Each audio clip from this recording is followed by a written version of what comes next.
지혜의 꼭대기에 오신 것을 환영합니다. 남편에게 맞았을 때 프랑스 여성은 정부에게 달려가고 미국 여성은 변호사를 찾아간다는 우스갯소리가 있다. 그러면 한국 여성은 어디를 찾아갈 것인가? 미국에서도 매 맞는 아내의 3%만 경찰을 부른다고 한다. 유럽에서는 매주 한 명의 여성이 남편이나 동거남에 의해 살해당할 정도로 가정폭력이 심각한 상황이라고 유럽회의는 밝혔다. 공공의 적인 가정폭력은 가해자의 계층과 인종, 신분, 교육 정도, 사회 경제적 지위를 불문하고 전 세계적으로 일어나고 있다. 가정폭력은 신체적 폭력, 성폭력, 강간과 위협 등 모든 형태로 나타난다. 언어폭력과 모욕, 위협 등 심리적 폭력은 더 나쁜 영향을 끼쳐 훗날 여성에게 삶의 의욕을 잃게 한다. 부부간의 불화가 단순한 말다툼에 그치지 않고 가정폭력이나 이혼으로 이어질 수 있는 실상은 매우 중대한 사회적 이슈입니다. 서울시 소방재난본부의 통계에 따르면 나이대별 부부 싸움으로 인한 사건 발생 건수가 집계되었는데 30대가 1236건으로 가장 많았고 그 뒤를 40대 414건, 50대 188건, 20대 136건, 60대 50건 순으로 나타났습니다. 이처럼 싸움은 때때로 신체적 위해나 극단적인 해를 끼칠 수 있으며 심지어 폭력을 행사하는 배우자가 법적 처벌을 받는 경우도 존재합니다. 예를 들어 한 아파트에서 배우자를 칼로 위협하는 남성이 경찰의 실탄 발사로 검거되거나 살인 의도를 가졌던 한 남성에게는 살인미수죄가 적용되어 실형이 선고된 사례도 있습니다. 따라서 오늘은 평생 술 마시면서 아내를 때린 알코올 중독자인 남편이 흘리는 눈물에 관련한 모든 것들을 적나라하게 이야기해보고자 하오니 끝까지 경청하여 주시기 바랍니다. 시작하기 전에 구독, 좋아요 꼭 눌러주시면 감사하겠습니다. 자, 그럼 바로 시작합니다. 지혜의 꼭대기. 여러분 중에는 흔히 술을 즐겨 마시시는 분들이 계실 수 있습니다. 반면에 술을 전혀 섭취하지 않으시는 분들도 계시리라 생각됩니다. 제 주변을 둘러보면 저녁 식사에 술 한 잔을 곁들이는 것이 일상인 이들을 종종 목격합니다. 그러나 즐거운 마시는 자리가 과도해지면 어느새 음주가 지배하는 상황까지 치닫게 되는 경우도 생긴다는 것을 잊지 말아야 합니다. 이는 개인의 건강뿐만 아니라 가정의 안녕까지 위협할 수 있는데 알코올 의존증은 많은 병들 중에서도 해결하기 어려운 문제 중 하나로 여겨집니다. 여러분의 주변 환경에 이러한 어려움이 존재하지 않는지, 있다면 여러분은 어떤 조치를 취하실지 오늘 저희가 나눌 대화를 통해 함께 고민하고 성찰해보는 시간을 갖는 것도 유익할 것입니다. 우선 3년 전 은퇴한 김 씨의 사연부터 들어보시죠.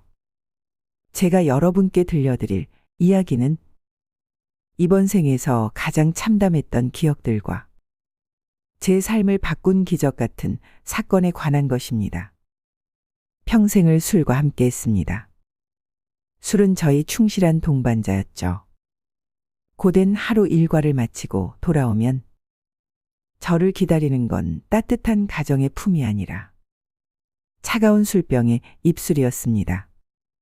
술이 저에게 슬픔을 잊게 해줄 것만 같아서였죠. 아내는 참으로 착한 사람이었습니다. 제게서 돌아설 수도 있었는데 그러지 않았어요. 그럼에도 저는 한없이 모질었습니다. 알코올이 제 마음을 지배할 때면 아내가 저에게 건네는 따뜻한 말 한마디조차도 화살처럼 내 가슴을 후벼 파는 듯 느껴졌죠. 당신 술 좀 그만 마셔요. 우리 가족을 위해서. 아내의 부탁은 역겨운 잔소리로만 들렸고 그것이 화를 돋우는 빌미가 되곤 했습니다. 제 손끝에서 시작된 폭력은 아내의 몸과 마음을 어루만지는 대신에 멍과 상처를 만들었죠. 하지만 인생은 예측할 수 없는 순간에 변하기 마련입니다. 그날 저는 평소와 다름없이 술에 취해 집으로 돌아왔습니다. 거실의 탁자 위에는 아내가 준비한 저녁 식사가 차갑게 식어가고 있었습니다. 저는 불만이 가득한 목소리로 아내를 불렀죠. 이게 뭐 하는 짓이야? 밥은 다 식었잖아. 그때 아내의 모습이 보이지 않았습니다. 대답하는 소리도 없었어요. 술 기운에 어지러운 정신을 가까스로 추스려 집을 헤매다 보니 드디어 아내를 발견했습니다. 거실 한쪽 구석에 웅크린 채 떨고 있는 모습이었습니다. 아내의 뺨에는 붉게 피어오른 멍자국이. 무슨 일이야? 너 왜 그래? 저의 물음에도 아내는 대답하지 않았습니다. 오직 두려움이 가득한 눈동자만이 저를 바라보았죠. 그 눈동자 속에는 저의 모습이 반영되어 있었고 그 순간 저는 깨달았습니다. 제가 얼마나 흉물스러운 존재가 되었는지를요. 그날 밤 저도 모르게 눈물이 흘러내렸습니다. 술에 절어 결코 울지 않을 것 같았던 저의 두 눈에서 제가 지금껏 지워버렸던 모든 아픔, 부끄러움, 그리고 후회가 물방울이 되어 떨어졌습니다. 미안해, 정말 미안해. 슬픔으로 잠긴 목소리로 저도 모르게 속삭였죠. 제 손을 뻗어 아내를 부드럽게 안았습니다. 마지막이 될지도 모를 그 작은 순간조차 조심스럽게. 아내는 저를 밀어내지 않았습니다. 그 순간은 세월의 아픔이 모두 사라지는 얼어붙은 시간 같았습니다. 그 후로 저는 알코올 중독 치료를 받기 시작했습니다. 수많은 테라피와 모임 그리고 아내의 묵묵한 지지가 있었죠. 어느덧 술이라는 독초 대신에 희망이 제 마음속에 자리 잡기 시작했습니다. 사랑했던 아내와의 관계도 서서히 회복되고 있습니다. 생각해보니 이 모든 것을 극복할 수 있는 힘은 바로 아내의 따뜻한 마음과 조용한 용서에서 비롯된 것이었습니다. 이제 저는 다짐합니다. 더는 과거의 그림자가 되지 않겠노라고. 제 두 눈에서 흘렀던 그 눈물 한 방울이 제 삶을 바꿔놓을 거대한 강물이 될 것임을 믿으며요. 어떠셨나요? 뒤늦게라도 뉘우치고 새 삶을 살아간다면 더욱더 다행이겠죠. 미래의 행로는 누구도 정확히 예측할 수 없는 법입니다. 장 씨는 청춘의 한가운데에서 의지할 수 있는 배우자와 결혼의 맹세를 나누었습니다. 장 씨의 남편은 가정 환경이 어려워 어린 시절부터 생계를 위해 분투해야 했던 인물이었습니다. 장 씨는 그와 인연을 맺었을 때 그는 목수일을 하며 굳건히 삶을 이어나가고 있었습니다. 힘든 환경 속에서도 꿋꿋이 자신의 길을 걸어가는 남편의 모습에서 장 씨는 신뢰를 갖게 되었습니다. 고등교육을 이수하지는 못했지만 그의 손재주와 근면함은 경제적인 안정을 보장하는 것처럼 느껴졌고 성실한 노력으로 모아둔 저축도 상당했습니다. 이후 장 씨는 남편과의 결혼 생활로 한 아이의 엄마가 되며 평화로운 나날을 보내는 것 같았습니다. 당시 남편은 소소한 음주를 즐기긴 했습니다. 초기에는 동료들과 주당 한두 차례의 술자리가 전부였습니다. 그러나 점차 그 횟수가 늘어나며 집에서도 식사와 함께 알코올을 섭취하는 것이 일상이 되었고 결국 어느새 매일 술 없이는 못 지내는 상황에 이르렀습니다. 지속적인 음주로 인해 일에 참여하는 날보다 그러지 않는 날이 많아지면서 술에 취해 항상 똑같은 행동을 반복하게 되었습니다. 여기까지 오는 동안 너희를 위해 내 모든 것을 바쳤다. 내가 벌어들인 수입도 너희가 모두 소비해버렸지 않느냐. 남편의 한탄은 장 씨와 그들의 아들을 나무라는 것으로 종종 끝났습니다. 장 씨는 남편이 음주를 할 때면 그의 심정을 엿볼 수 있다는 인상을 받았고, 그럴 때마다 마음이 아팠지만 그런 순간들조차 당시에는 상대적 행복으로 느껴졌습니다. 어느 날 술에 취한 남편이 장 씨에게 손을 들었고 정신을 차리고 나서는 기억이 나지 않는다며 사과하였습니다. 요즘 일이 힘들어서 집에서 그런 얘기를 꺼내기도 어려워. 그러다 보니 술 한 잔, 두 잔 하다 보니 정말 미안해. 장 씨 남편의 처지를 이해하려 노력하는 한편 상처를 받아 점차 충격에 빠지게 되었습니다. 그리고 남편의 행동이 단순한 우연이 아닌 반복적인 문제라는 것을 점점 인지하게 되었죠. 그들의 자식도 남편의 분풀이 대상이 되었고, 아버지가 술에 취해 늦은 밤 집으로 돌아오는 날이면 불안에 떨며 잠들지 못하는 밤을 보냈습니다. 이러한 가정의 실태는 어떠한가요? 우리 가족은 행복하신가요? 민심은 천심이고 인연은 옷깃을 스쳐도 이루어진다고 덜합니다. 순간의 선택이 평생을 좌우한다는 말이 있죠. 아무리 급해도 신중의 신중을 기해야 할 것입니다.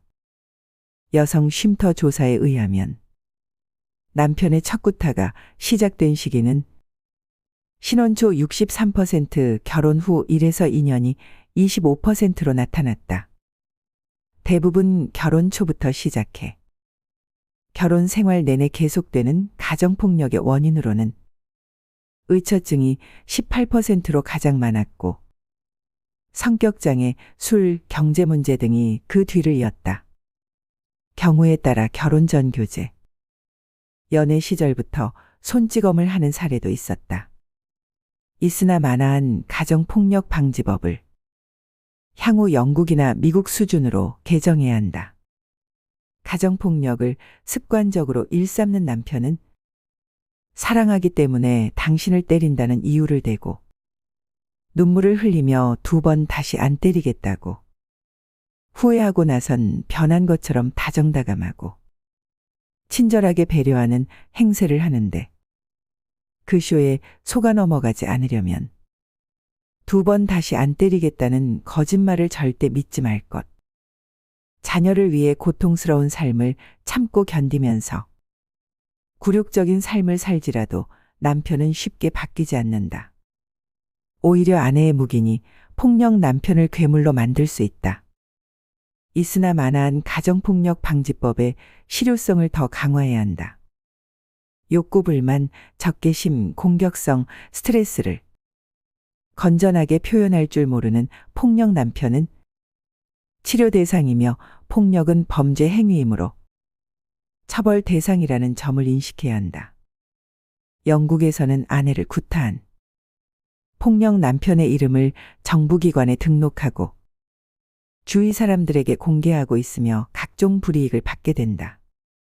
이 가정폭력범 등록제는 이사할 때마다 경찰에 이동 사실을 의무적으로 신고해야 한다.